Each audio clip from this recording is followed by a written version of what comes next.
Good evening, ladies and gentlemen. What a lovely turnout. Thank you so much. And thank you for squeezing into the seating this evening. It's messy church here on Sunday. We don't often clash, but we have this time, and they've got the kids layout, so you can play. I've got a few things to tell you about this evening. Those of you who came to Open Gardens last weekend, our big fundraiser, we broke all the records. Thank you again. And we took just under £9,000. So thank you. And that's net of our costs. So that's very good indeed. I would urge you to go and see the exhibition that's currently on at St Barb. It's Uncommoners, and it is an extraordinary set of photographs of the people who live and work around the forest. Not necessarily commoners, hence the name, but it's well worth seeing. They're fantastic photographs by Steve Poole. And that's on until the 5th of July. And then we have an exhibition for families, which is called Cabaret Mechanical Marvels. And it's about learning how machines move and how you can, I've got a picture here for those of you can see it. It's a wooden model of something moving, and it will be very entertaining for children. So when your families come to stay, please do bring them. And our next speaker next month, I'll tell you about, but it's related to mechanical marvels. And then in the autumn, we start Lymington Afloat, which is a 3-month festival of Lymington and the river, and celebrating the things that happen on the river. We have some of our sponsors here tonight, so thank you very much for supporting us. And tonight is the first of the talks in the series that we've put together about the river and our life in Lymington. There are a few other things happening. D-Day, you can't have missed. We have a D-Day window exhibition in the museum. We have put together an exhibition in Sway about the people of Sway and what they did in the war and how the war affected them. So do go and see that. It's on this weekend and Monday, Wednesday, Friday next week, 10 till 3. And then next week we have our 25th birthday. So we've invited all our friends, patrons, volunteers, and anybody who went to school in the building in St Barb. So please come and join us 6 till 8 next Wednesday evening, and we will celebrate 25 years of St Barb. So please do let the museum know that you're coming, though, so we know how many to expect in your thousands. So to tonight's speaker, it was to be Ryan Willigers, as you probably saw, but he's kicked the ball upstairs, and we have the boss. So Alison, who is Alison Towler, she's the chair of the Harbour Commissioners, and she has been so for 3 or 4 years? 4 years? Yeah. She spent 30 years in the Navy, and she is a barrister, and she's president of the Association of Wrens. So we're very, very pleased to have you here, Alison. And she's a local. She sails, and she sings in the choir at St Thomas's, where you may have seen her. So a lady of many parts. Thank you for coming to talk to us. And thank you for fielding the ball.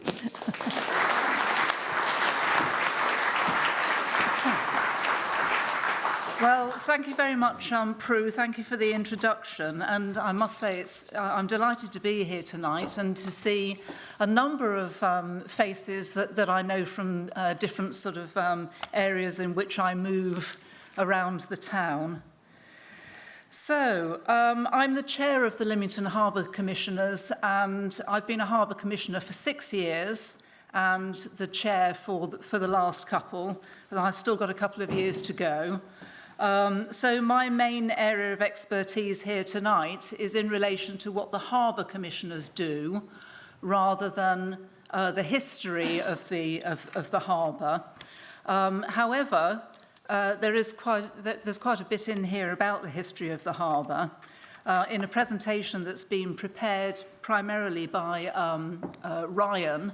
So it's slightly scripted, rather scripted, but I might go off-piste a little bit here and there, and there'll be plenty of time for questions at the end. So this presentation originated from, it's all part of the Lymington Afloat Festival, which is taking place later this year. Lymington Afloat's a superb opportunity to raise awareness of the maritime environment here in Lymington, from leisure activities to career opportunities. And as the authority responsible for the management of the harbour and everything that goes on the river, from the starting platform all the way up to the dam and everything in between, it seems fitting that the Harbour Commissioners participate in whatever way we can to support this excellent initiative. So I'm really grateful to be invited here tonight. I have to say at the outset, I am no historian. I've lived in Pennington for 15 years now, and I feel somewhat underqualified talking to this august and probably very knowledgeable audience. But part of the presentation provides a potted history on the role of on the role and development of the Lymington River to the present day, and its influence on the town's growth and economic success.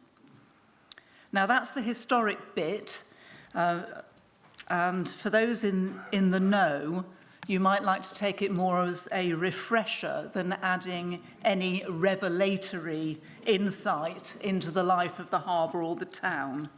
But I am going to go on to give you an oversight of the work of the Commissioners and some of the challenges that we face today. And as I said, that's a bit more within the realm of my experience. So what you're going to hear is essentially a story of change as the harbour moved with the times and reinvented itself along the way. I'm going to mention some of the characters that shaped the river over time, and pertinent to the climate change challenges we face today, I'm also going to touch on some significant weather events that happened over the last century, and also turn to our current concerns for the future with rising sea levels, and what we are doing with the harbour, or planning to do with the harbour, to safeguard it for future generations. Now, there's a great deal more history than I can possibly hope to even touch on properly here tonight. This presentation, as I think I said, has been prepared by Ryan, our harbour master, and but it's been done with a great deal of assistance, and thanks need to go to Freya Gulliver, the collections curator for the St Barb Museum and Art Gallery, for providing some of the source material, and also to the authors of two books. One of them is Conflicts of an Estuary, written by Maldwyn Drummond, and the other is a superb book called The River With Us by Jean Chitty, from which some of the history has been derived. And if you haven't read this book, if you can get your hands on a copy, I thoroughly recommend it. Right, so let me just get the IT going here. Hopefully press the right button. All right. So, just turning to the early years, with apologies for any of my pronunciation that's incorrect. So, Caer Lyn, or Water City, is the name that the Celts gave to Lymington in about 200 to 300 BC. And they called the river Boulder, or Full River, as it was deeper than it is now, and the strong double tides kept the water clear. The Romans called the river Alanus, And Lymington, on the other hand, is believed to come from the Celtic word limi, meaning a stream, or from Lyman, meaning an elm tree by the river, by a river. Tun was added later by the Saxons, meaning a small settlement or town. And at the time of the Domesday Book, in 1086, this settlement was then called Lentune. So you can see from the names that how much of an association there is with the water and the river. Lymington was made a town by the Lord of the Manor, William de Redvers, during the period between 1190 and 1200, and he gave Lymington a charter, which was a document granting the people of the town certain rights, including the right to hold the market. But moreover, for the purposes of this talk, it set the pattern of growth for Lymington that was broadly based on the salt trade from the estuary, and salt is at the heart of this talk. It works. Right, so I'm sure many of you know that from the Middle Ages until the 19th century, Lymington was famous for extracting salt from the salterns that formed the river estuary and the surrounding intertidal shoreline. Salt was the principal source of the town's prosperity in the 16th and 17th centuries, and to a large extent in some centuries before that. Now, the salt was made through a process of first drawing seawater into clay-lined trenches where some of the water evaporated. And what I'm saying now will be known by everybody here who's ever walked around the salterns and stopped and read the boards. And if you haven't got round to doing that yet, I thoroughly recommend it. So the brine, which by that process was concentrated, was then pumped by windmills into tanks outside the boiling houses. And it was then put into large copper or iron boiling pans, which were fired by coal brought by barge. As the water was evaporated, the salt crystals could be skimmed off to be dried, and then they were stored, and then they were taken out by barge to ships for transportation.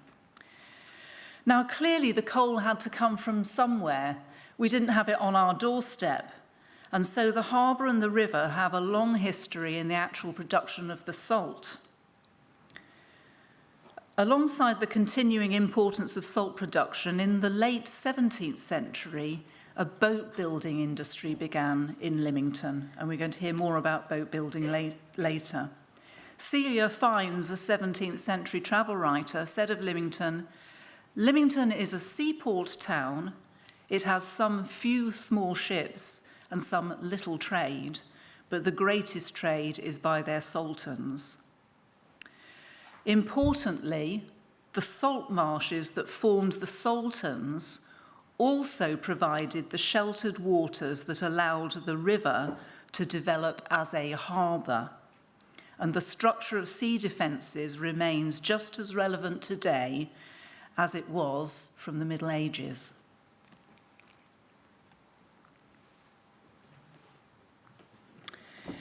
In the 18th century, salt continued to be the principal source of trade for the town, and evidence indicates that at the peak of salt production and trade in around 1730, there were 163 pans in the Lymington area.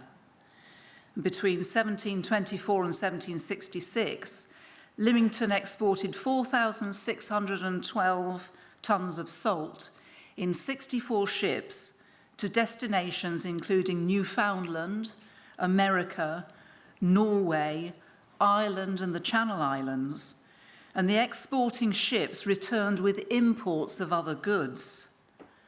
In the early 18th century, Daniel Defoe, the English journalist and merchant who was famous for his novel Robinson Crusoe, wrote that all of southern England obtained its salt from Lymington.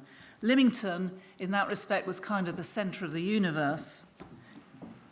Although seasonal, salt production could be a hugely lucrative business when the weather was dry and warm.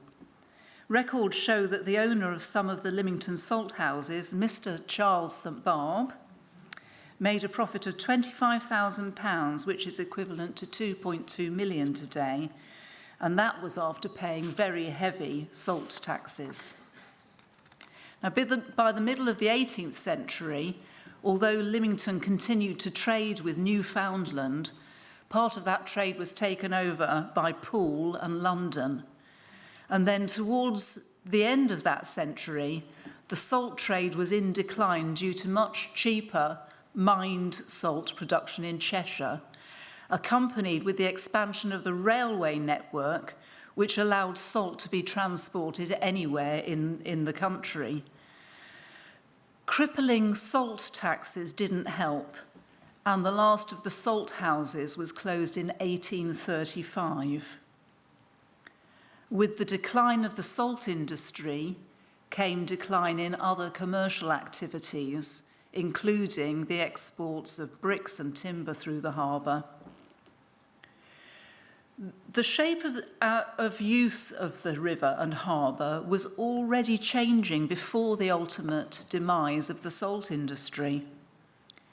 In 1731, a wealthy miller from Boulder named William Cross built a dam across the river to create a good head of water to work his mill a couple of miles upstream, much to the annoyance of the townspeople, because the river tended to silt up, and this was made worse by the dam. And I understand that before the dam was built, you could actually navigate the river another 2 miles upstream at a depth of up to 10 feet, which doesn't seem credible today, but that's apparently what the situation was. So the construction of the dam was had a severe impact on the maritime trade of the town. Its construction led to severe silting of the lower reaches of the river that had hitherto been navigable, and that resulted in the loss of minor shipping that had previously frequented the harbour. Mr. Cross later turned the dam into a toll bridge, adding insult to injury, leading to further discourse with the townspeople. You can just imagine it, can't you? The Lymington Corporation pursued the matter to court, but ultimately they lost their case, and as a former barrister, I know how that feels on occasion. The causeway was later taken over by the regional rail firm which collected the tolls until it was bought by Hampshire County Council. The dam remains to this day, albeit the tolls ceased to be charged in 1970, some 15 years after Hampshire County Council purchased the bridge. Now, interestingly, over the course of the life of that dam, there have been a number of discussions from time to time as to whether it should be breached or removed, and studies into the impact that would have in terms of scouring out the river. But of course, the costs would be prohibitive, and nothing has been done about that. So we have the dam. So over the course of the century, from construction of the dam in 1731 to the closure of the final salt house in 1835, the river and the harbour gradually became more leisure-orientated than commercial, and it's to that aspect that we turn as we look towards the 19th century. In 1830, the first paddle steamer operated between Lymington and Yarmouth. Initially, the paddle steamer operated from Town Quay, as you can see from this slide. But the arrival of the railway in 1858 confirmed Lymington's place as a terminal for the island, and because of the continued silting, which was probably caused by the toll bridge, the ferry terminal was moved to the east bank, with a new iron railway bridge being built across the river to connect the train with the ferry. And of course, the construction of the railway bridge then cut off another section of the harbour for the use of a lot of boats.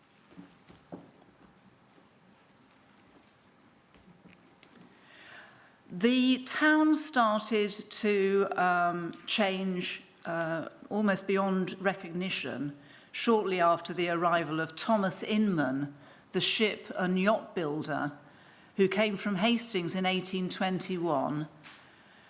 Inman quickly established himself as a leading British yacht designer, and he put Lymington on the map as the river started its move from commerce to recreation. Between 1821 and 1889, his yard built 118 yachts. Vessels such as Arrow, Lulworth and Alarm dominated British yachting and took part in the first America's Cup race in 1851. Now, these were hugely impressive, long-keeled wooden cutters. After Inman died in 1870, that business declined somewhat, and the yard was first purchased by a Mr. Courtney, and then eventually by Berthon Boat Company in 1917. And we're going to hear a little bit more about Berthon later, as they continue their boat building tradition on site even today. So people wanted to be on the water, and the river gradually became valued as a yacht anchorage as well as a ferry port to the island. The first town regatta was held in 1875, and the Lymington River Sailing Club was initially formed in 1914. It was reformed in 1922 after the Great War, and by 1934 it had become the Royal Lymington Yacht Club. The town sailing club was established in 1946, and Lymington was on its way to becoming a major leisure boating destination. Now, this slide shows what the town quay area looked like in the early 1900s, and we're looking towards the town from the east bank. In the foreground is the pontoon where passengers alighted on the halfpenny rowing boat ferry. And along the forefront at the quay are Mew Langton's brewery buildings, extremely important brewery. The Mew Langton brewery, I haven't had my beer yet today. It operated from Lymington from the latter part of the 18th century until December 1966 when it closed down. The brewery was serviced by a barge which operated between brewery facilities in Newport on the River Medina on the island and the Lymington depot, which the barge visited twice a week. Aptly, the barge was named 4X after Mew Langton's prize-winning brown ale. Very tasty. Now we're on to one or two of the characters of Lymington. Dan Brann. How could we not have a presentation without Dan Brann? One of the better-known characters of the Lymington River, he was the son of seaman George Brann, and he was born at the Waterford end of town and named by his mother as Daniel Platt Brann, after Colonel Platoff, who was standing for Parliament at the time. After learning the trade at Lymington Shipyard and at Poole, Dan began his own boat building business in 1910 in a large shed on the river's edge by the seawater baths. He designed and built the first 11-foot Lymington pram in 1912 for keen racing yachtsman Captain Nicholas of Creek Cottage. Then in 1924 came the 14-foot pram. He was also famous for designing and building scows, and the scows are still active very active on the river today, and they underwent a revival in the 1980s. Dan never worked to plans for boat building, but he would draw lines on the dirt floor of his shed and say, "I keep the measurements in my head." He lived in King's Salton Road, next door to the Mayflower Hotel, where his drinking capacity was equally renowned. Apparently, he wasn't averse to firing his shotgun at any intruder on the river, and he single-handedly, in effect, policed the river. It said he once fired both barrels of his 12-bore shotgun towards the Southern Railway's Lymington to Yarmouth ferry Solent after repeatedly complaining that the wash from the paddle steamer had caused his dinghies to break from their moorings. One of the earlier complaints about the ferries, I've no doubt. Dan Brown had that shed in the corner of the where the baths are, and it burned to the ground. Many believe that it was arson, and he died in December 1950, followed by his wife a week later. Lymington Harbour Commissioners a few years ago built a pontoon up there for residents and for visitors, and it's called Dan Brown Pontoon. Now, there are lots of characters that I could talk about in terms of boat building, including the wonderful Jeremy Rogers, but I just haven't got time tonight. So I'm going to have to leave it there with those particular characters. Moving on, during the second half of the 20th century, leisure boating in Lymington expanded rapidly, and many additional moorings were created by dredging shallow areas of the river. In the late 1960s, dredging had also extended onto the foreshore to create 2 private marinas, Lymington Yacht Haven and Bertham Marina. And by the end of the 20th century, the river supported around 1,550 permanent leisure boat berths. Right, so this slide shows the river around 1968. Sorry, I can't turn around, can I? 1968. And you can see in here, this is where Berthon is now. And all that mud's gone, that's all marina. And up here, that is where Lymington Yacht Haven is now. So there was an awful lot of dredging went on up there. So the next slide shows approximately the same view of the river in 2008, and you can see that it's very much more developed with the marinas. The rapid growth in road transport throughout the second half of the 20th century inevitably led to an increase in the size of the ferries that operate between Lymington and Yarmouth, providing a vital lifeline to the Isle of Wight. And this slide shows the Farringford, which entered service in 1948. She was followed by the Freshwater, which operated from 1959 until 1983.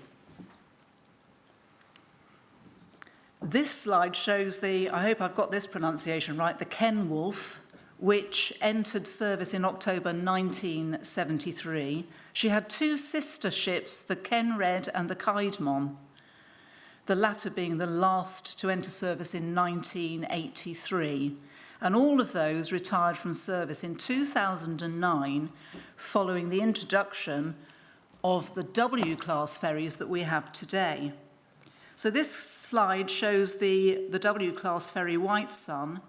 She entered service in 2009, and she was joined by her sister ships, White Light and White Sky. Now, some of you, 1 or 2 of you, may remember that there was some opposition to these ferries being introduced. There are still mutterings today, mainly around the effect of wash and propellers on the river banks. What I can say is that they do have a very significant effect on scouring the river bed and reducing the dredging costs for those of us responsible for maintaining the river in its current navigable state. Excuse me. Over the course of the last century, several notable weather events impacted the harbour. On 3 occasions in 1909, 1954 and 1989, the river burst its banks and flooded the Bath Road area. So these slides show that area, and you can see the old Bath House on the right-hand side, which is now the Town Sailing Club. Another thing that happened, completely the opposite of flooding, freezing. There were 3 very harsh winters in 1908, 1930 and 1963, which resulted in the waters of the river freezing over to a much greater extent than has been seen since. So slide 15 is the paddle, sorry, it's got a title, so you can read that. There's the Mayflower iced up off the town quay. But the next 2 slides show the town quay area looking from opposite sides of the river. Now, before I move on to the next heading, which is the 20th century and the modern era, I just wanted to say something very quickly about the war, or the wars, really. The first one was the First World War. Berthon was very much involved in building ships, boats for the Navy, the Marines, for carrying troops and so forth in the First World War. And I just wanted to give them just make you aware of that in case you weren't at that. But moreover, in light of what we've been commemorating for over the course of this week, I wanted to mention the Second World War and the town of Lymington, because the town of Lymington was one of the major embarkation points for troops and equipment in the Second World War. And so there's that aspect of it. Berthon also ramped up its production, and it produced a huge number of landing craft, craft fitted with auxiliary sail to cross the Atlantic. It set up a production line for 72-foot motor launches and produced a huge number of them. During the embarkation for the D-Day landings, the town quay was completely shut off for security reasons from where there used to be a right-of-way along the seaward side of Berthon. It's never been reopened. It was closed for good reasons, but there you go. That's the history of it. Never reopened. But the town did its bit, and most of the roads around here and the lanes were, they had hard standings constructed on them so that the tanks could be parked, the tanks and the vehicles and so forth could be parked ready for embarkation in good order, and then the transporters would come in, pick them up, go out and wait in the Solent, and then there would be a sort of a conveyor belt to get people and equipment out of there quickly. So a huge chuck up for Lymington for D-Day and the Second World War.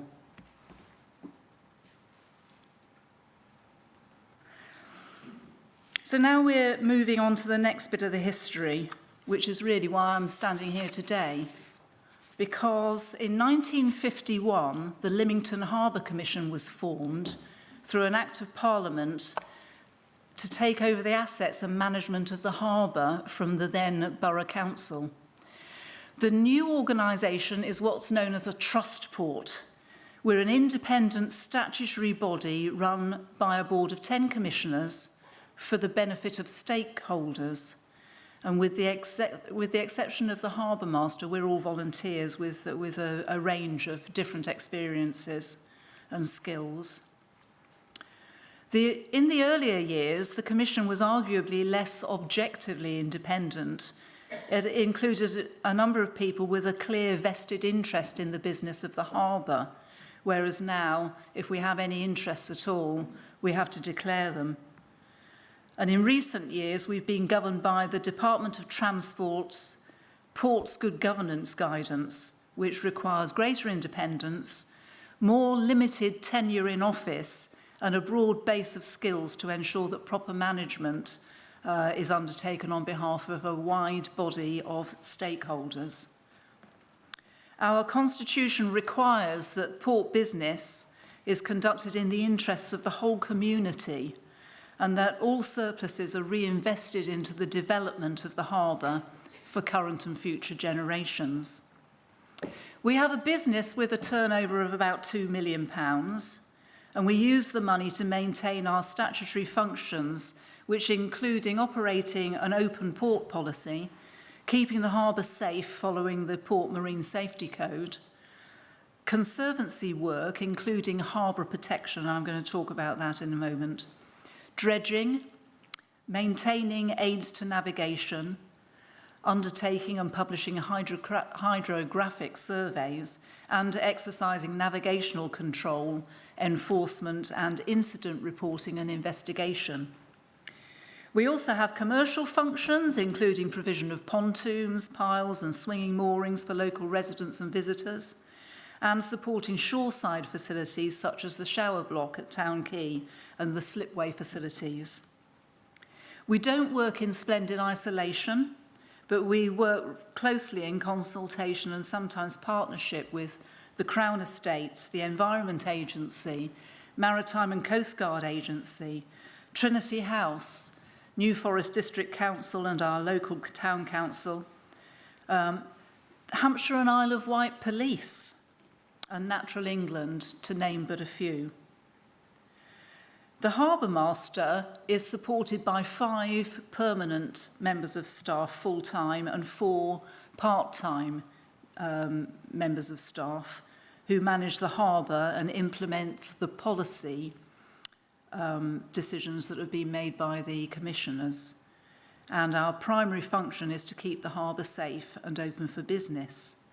Now, I've put up there a slide, and I think it's repeated at the end, with our website there.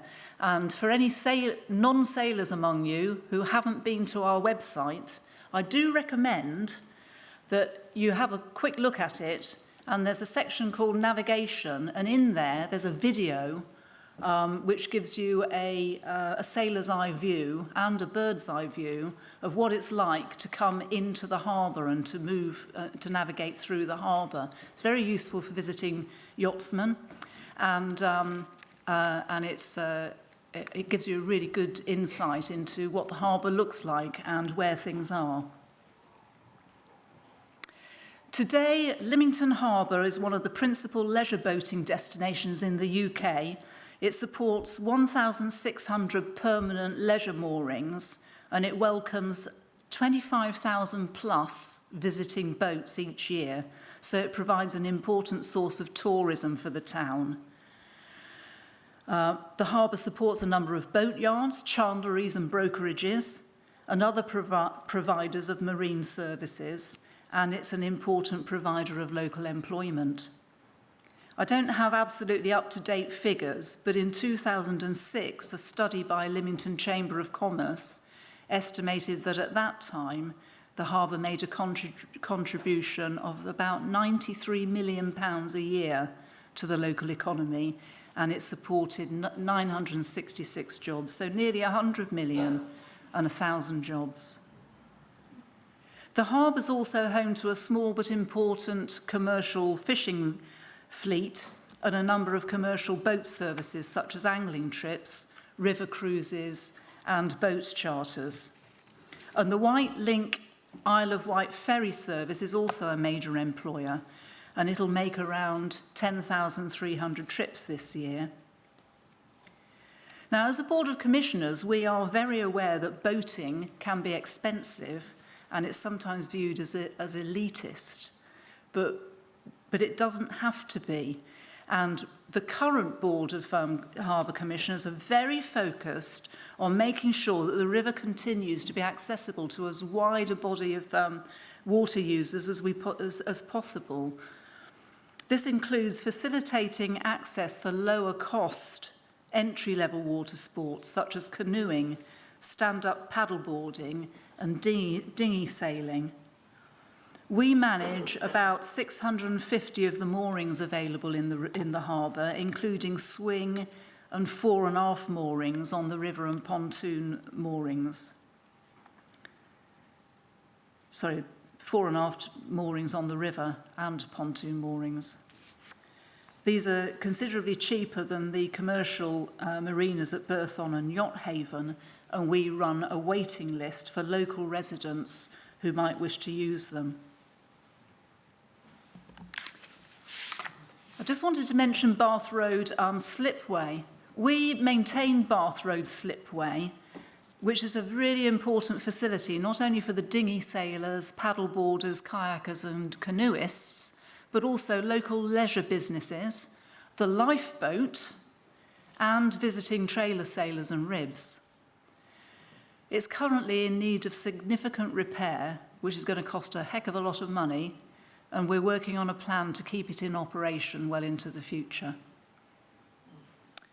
We're very fortunate to have a number of clubs such as the Lymington Town Sailing Club and the Royal Lymington Yacht Club, which I've mentioned before, Lymington Amateur Rowing Club, Lymington Sailability, and all of these have options for members to use club kit to get on the water.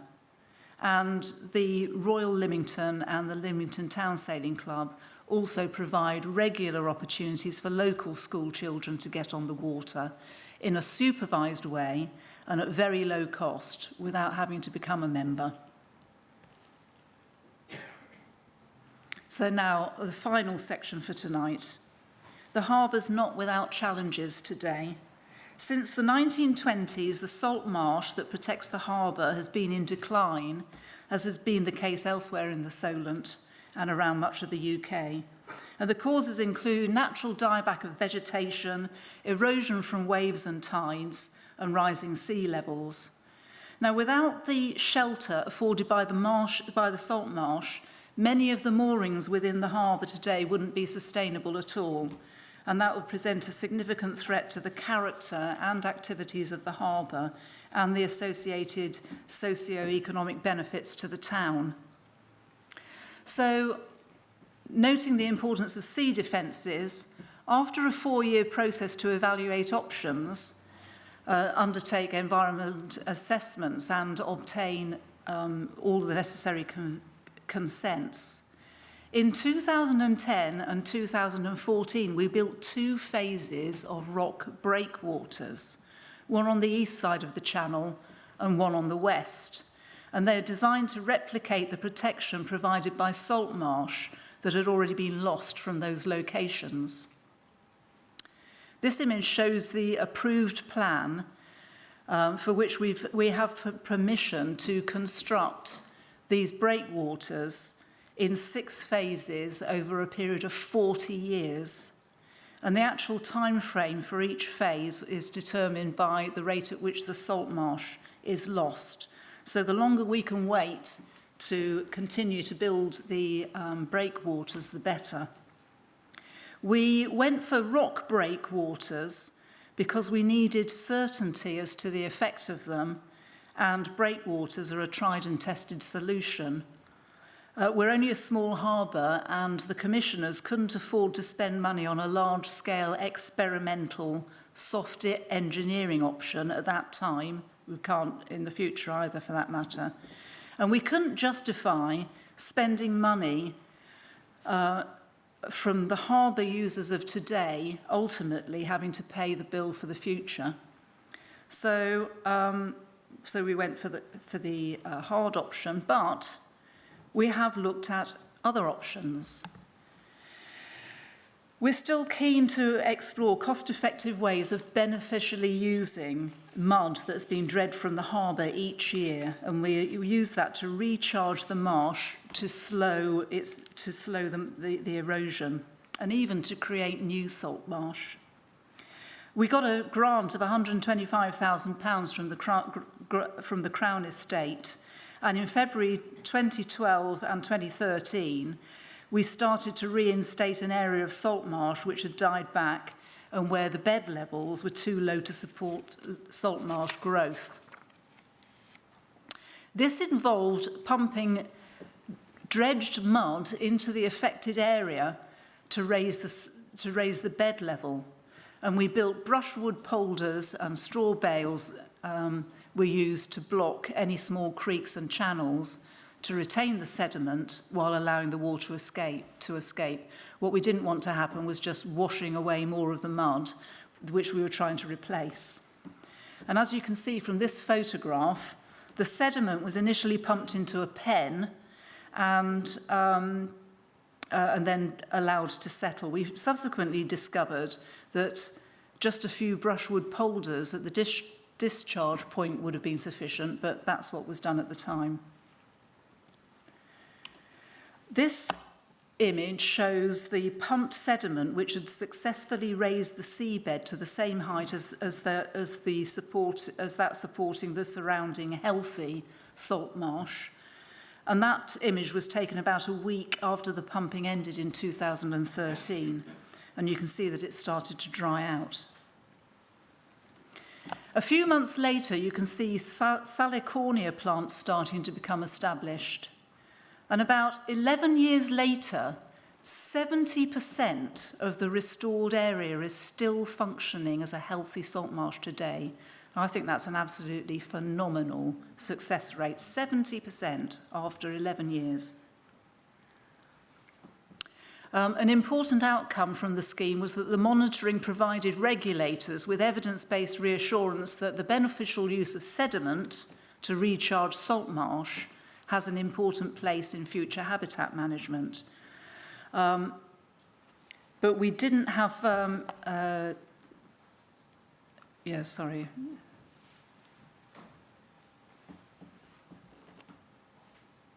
So what we decided to do was to take the mud that we were dredging direct from the barges and carry it out onto the, at high tide, onto the sort of mud flat, the salt marshes. And then the mud is just dropped out of the bottom of the barges. And we've been doing that for about 10 years. Over the course of the time that we've been doing that, we've managed to create a considerable area of replenished mud flat at a relatively low cost.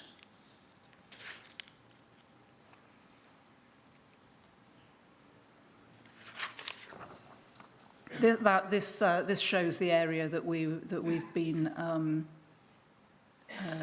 dumping mud on. So all of this has been going on in Boiler Marsh, and the latest monitoring report from August of last year showed that since 2014, an area of about 17,000 square metres, that's 1.7 hectares, has been raised by 1.5 metres. So that was all very well. We got the mud into the right place, but then you can only go so high because the tide only comes up so high, and we were floating the barges across the top. So we needed to come up with another solution. And now the next bit is a bit Heath Robinson. We're just about to embark in an experimental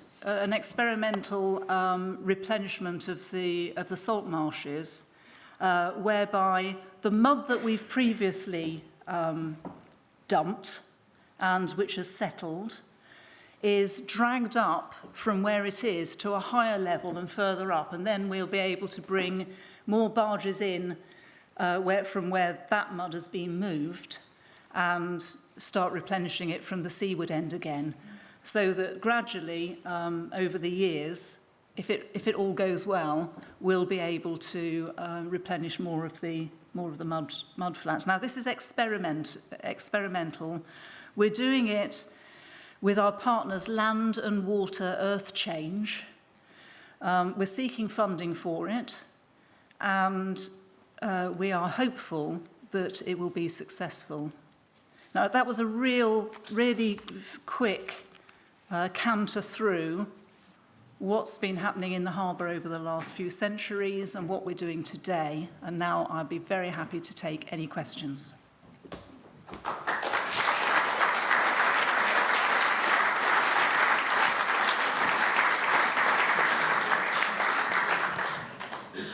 Thank you, Alison. I think we should be very proud of our river and the people who manage it, so thank you. Are there any questions? I'm sure there are. Somebody's bringing a microphone for you. Thank you, Alison. We met about a year ago when you came to the Oceanography Centre with the Harbour Commissioners Yes. people, and we spoke to Hashim Hussain and Carl Kim, was the professor who'd been doing a lot of studies of sedimentation in the river and surroundings. Was this with the Solent Forum? So, yes. Yes, thank you. And the reason this started was because of the, going back a bit, was concern that the... We can't hear what he's saying up here. I'll repeat it. Turn the volume up. Can you hear me now? Should have a green light, Michael. Got a green light here. Oh, that's better. Oh, okay. Maybe I hadn't. Thank you. Okay. It started off, this business, because the river was having an adverse effect on the habitat, which was against the European Habitats Directive. And the Lymington River Association, which I was involved with, were putting up an objections to this. And we won the case with a hearing here in Lymington. But it was turned because the ferry service to Yarmouth was overloaded, and you carry on doing the dredging provided that you could compensate the loss of habitat with a new habitat, which is what you've just been describing in Boiler Marsh. Yeah. So far, so good. But there are other concerns about the amount of dredging that you currently have to do with the W-class ferry. Now, I know that the ferry has changed. It's slowed down a lot. But if you go on the ferry below from the Dan Bran, where you've got your two breakwaters, out to the what's it called at the end? At the end of the river, Yeah. you'll find that there are no moored boats. In the old days, there used to be lots of boats moored off there, and people would come sail and practice picking up a big boat and a mooring at different stages of the tide, and they were rather proud of themselves. But now I think people have got a bit softer, and a lot of people I know in the yacht club are pleased they don't no longer have to do that, and they can bring their boats back to the Dan Bran and leave all that to the old folks, and they don't have to do that anymore. So that was a plus. But nevertheless, I spoke to Hassam and only today, and you did also say that you could provide some assistance to their research, which their students can do at no cost to us, and they can get more out of it and give advice. And for example, they found that during the lockdown, they took sediments of the water, they took readings of the water column, and they found that the ferries weren't working because of lockdown, and the water was pretty well crystal clear, and there was no sediment in the water. And as soon as the ferry started up again, the sediment returned. And if you're dumping mud down on the river, it will erode. And if you go on the ferry now and you look over the stern, you can see the brown stuff hurling. Can I just away. stop you in case there's Yes. anybody else that, Sure. that wants to Sure. ask a question? Just in general terms, Yes. I hate to use the phrase, but it is apt. We follow the science. Sure. Okay, so, and there are conflicting views, and I'm sure that there will continue to be conflicting views as to the impact of the ferries and the impact of all sorts of other activities.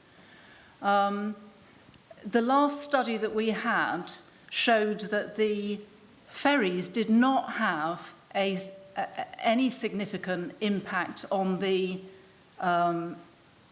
damaging the mud flats and or the sides of or the edges of the river. What we do know, and it's hardly surprising, that when the ferries stopped, the water would have cleared, because we know that they have a dredging effect on the river. Sure. And with all of these things, it's a question of balance. And if you have a look at this, the book that I showed you here, there's a whole chapter on conflicts in the estuary. There's a whole book that's been written about it, which talks about the competing needs of different river users. So on the one hand, you've got your ferries. They want to come in and out and run their routines whenever they want. Sure. That as a basis. And then you've got the yacht clubs and all sorts of other people who want the river to be exclusively for the dinghy sailors and the race starts when they want it. And then you have the environmentalists who some might want the river to silt up. But bear in mind that the river, a couple of hundred years ago, was free-flowing, and it was a deep river and a wide river, and it was completely different from the way that it is today. So we keep in touch with the scientists. We have a professor of environmental science background who is the chairman of our Environment Committee, and he keeps an eye on potential sort of opportunities for, as you were talking about, students and so forth, to see what sort of projects we might be able to undertake together. But it's a hugely complex area, and it's not simply a question of the Lymington Harbour Commissioners paying for everything that people might want, because it doesn't work that way, unfortunately. Okay, can I take any questions for anybody else, please? Oh my goodness, stunned silence. Oh, yes. So, Alison, you mentioned that a lot of the things you have to do are very expensive. And obviously you get income from the berth holders. You get income from the berth holders and you get certain grants, but that can't possibly cover the cost of some of the things you do, like the breakwaters. Yeah. How are they funded? So with the breakwaters, we got a huge loan from New Forest District Council, which we've been paying back ever since. There are other things that we might end up having to borrow money for. So we borrow money, and then we get it from the berth holders and from the harbour dues and everything else over the course of a period of time, just as you would a mortgage on a house, in essence. That's it in a nutshell. Does that answer the question? Yes? In the balcony. The success with pumping that you showed us, why did you decide not to do that anymore? It was hugely expensive, absolutely hugely expensive. I had the figures here, but I had to skip over because we were running out of time, unfortunately. It just cost too much money. And although we could do it on a small scale for a short period of time, it was not sustainable in the longer term. So we reverted to an alternative method, which was using sediment that would, in any event, have had to have been dredged from the harbour and then put that there onto the mudflats, rather than driving it all the way over to Hurst Point, where we just dump it in the channel, and then well, it's not in the channel, but you don't know what I mean, and it gets taken away by the tide, dispersed by the tide. So that's a sunk cost anyway. So it doesn't really cost us anything apart from the amount of time that it takes and the organisation that has to be absolutely tip-top, because we're so limited by the height of the tide to be able to get the dredgings out across the mudflats. Yes? It's not a question, but I work at Priestlands. Yes. And I'm seeing the benefits of some of the opportunities you're giving the young children for zero cost. And to see I'm a PE teacher, I should need a mic. I work at Priestlands, so I see the benefits of what you're offering the young children weekly, daily. The number of children who come back from sessions on the water, just self-esteem's gone up, their motivation's gone up. You know, they're driven in school. So thank you to whoever sets that up. It's really good. Yeah, I think that's probably mainly the clubs. And, you know, it is absolutely hugely important. the Harbour Commissioners, we organised a sort of a day, I think it was just before the pandemic. We haven't done it since, but we must look at it again to get the children involved and to find out what goes on down there on the water. Because there's a huge, although I can see a few members, fellow members of yacht clubs and sailors and so forth around here, but there are an awful lot of people in this town who don't go down to the river at all and who don't really understand what it's about, and groups of people who think that, oh, that's all those snotty, snooty sailors down there. We don't want to go down there with those people because they don't really know what it's really like. And so any opportunity that we have to get youngsters involved is hugely important, and it's hugely important for the future of the town. Any more? What effect, if any, would the climate change have on are you planning for the future, say 2050, with an increase in temperature of 1.5? We read about it all the time, the effect it can have on sea levels and tide levels. Yeah, so the breakwaters, the height of them has been calculated to take into consideration what they're expecting to happen for, I think, the next 100 and something years. So that's been taken into consideration. What has been a bit of a bugbear for us is the plans for the whole of the the water line between here and Key Haven, and in the other direction as well. And what the Environment Agency is likely to do regarding our sea defences, because that impacts what we do in this river in terms of, for example, repairs to the Bath Road slipway, because there's anyone who's been down there, or any DE sailors will know that there's a big ramp there's a big ramp from the car park, and then you go down into the river. But of course the sea level's going to rise. At what level are we going to put sea defences? Because we can't build the slipway as it might be best for the stakeholders that use the slipway, without knowing what height the Environment Agency is going to go to. Factors like that can cause difficulties. Sir?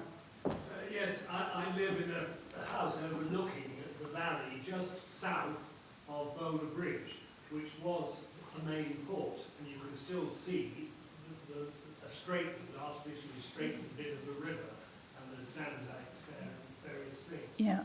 Why has it never been considered just to increase? Nobody's suggesting we could afford to take the whole thing down, the toll bridge, but why do we have such a narrow gap there, rather than letting more of the river flow, which would keep a lot of your costs down and would probably improve the whole thing? Why have it such a narrow little gap? I can only speculate about that, which is probably because that's the way it was built originally, and it will have just been reinforced or whatever since. Everybody could come right up there. Yeah. 10-foot barges. Yeah, but that was before the dam was built. I mean, once the dam was built, they then put the sluices in so you could let water out, but the main purpose of the dam was to stop the water from being released. At one stage, they were looking at putting some sort of a suspension bridge over there and take the dam away and then open up the whole of the river. If that had happened, of course, we wouldn't be talking about the salt marshes now, because they probably wouldn't be there. And we'd be looking at a whole range of other difficulties. So every action has a consequence. And yeah, I hope, does that answer that question? It's mere speculation on my part, though. Right. Well, I should say that your point is very good about a lot of people in Lymington not being aware of the life on the river. And that's part of the aim of Lymington Afloat later this year, is to introduce younger people and other people in Lymington to the river and everything that happens there. Can I just put one other notice in? Every year the Harbour Commissioners hold a public meeting. We hold it down at the community centre. Everybody is welcome. You don't have to be a sailor. You don't have to have an interest on the river at all. It's for the town, and everything that we do is for the town. So please do watch out for that. And if you've not been to one before, you'll be very, very welcome to come down there. And we have normally free glasses of wine afterwards as well. So it's about the only perk that we get as commissioners during the year. Sorry. Alison, thank you very much indeed. That was really fascinating, and we're very grateful to you. Thank you. Thank you.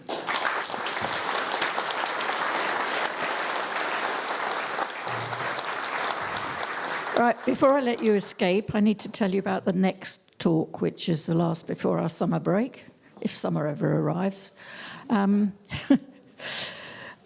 It's on the 5th of July. You can remember that because it's the day after a certain event. It's to support our Mechanical Marvels exhibition, and we have Dr. Nicol Mistry coming from the Winchester Science Centre and Planetarium, and he has the most brilliant job. He's the director of Curiosity. And have you been to the Winchester Science Centre? I took my grandchildren there and I couldn't get them out. It's brilliant. So they take great pride there in being able to spark children's curiosity in science, and to we hope that his talk will help you understand how you can introduce sciences to the children in your families. He's going to bring along some toys, and you will be able to play with the mechanicals. So it should be a fascinating and lively talk. I know he's a very good speaker. So do come along on the 5th of July. Safe home.